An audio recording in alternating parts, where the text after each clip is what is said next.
children who come from dysfunctional families learn to take on roles in order to cope with toxic behaviors in their household.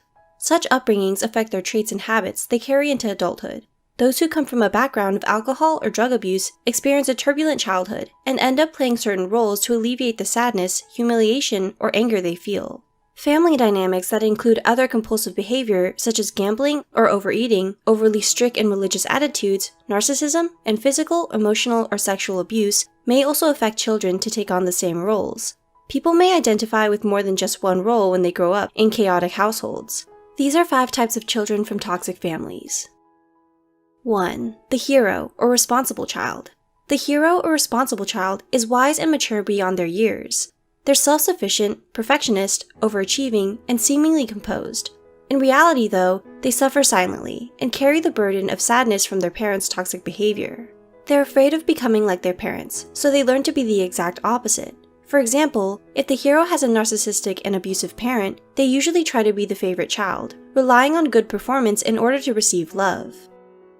2. The scapegoat or troublemaker. The scapegoat or troublemaker is angry and defensive. At school, the scapegoat is typically the leader within their social group, and often get in trouble because that's how they learn to get the most attention. But because they've built walls around themselves out of fear, their relationship with others may be superficial.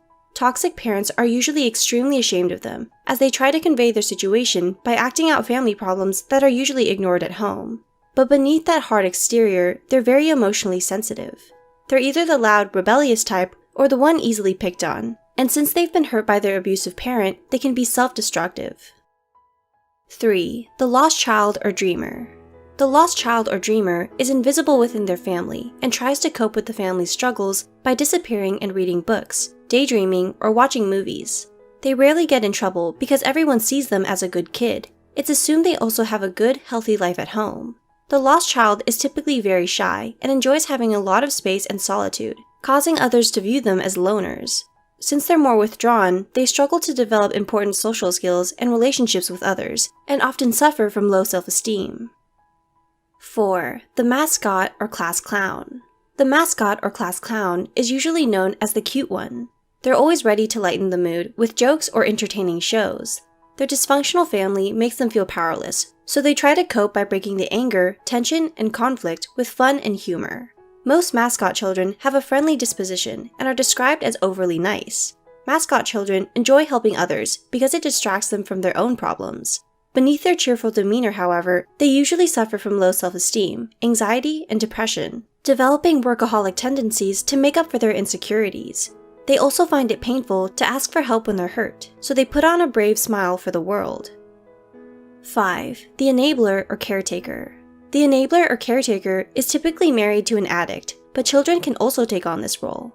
They listen to and console the addict while encouraging other families not to react negatively.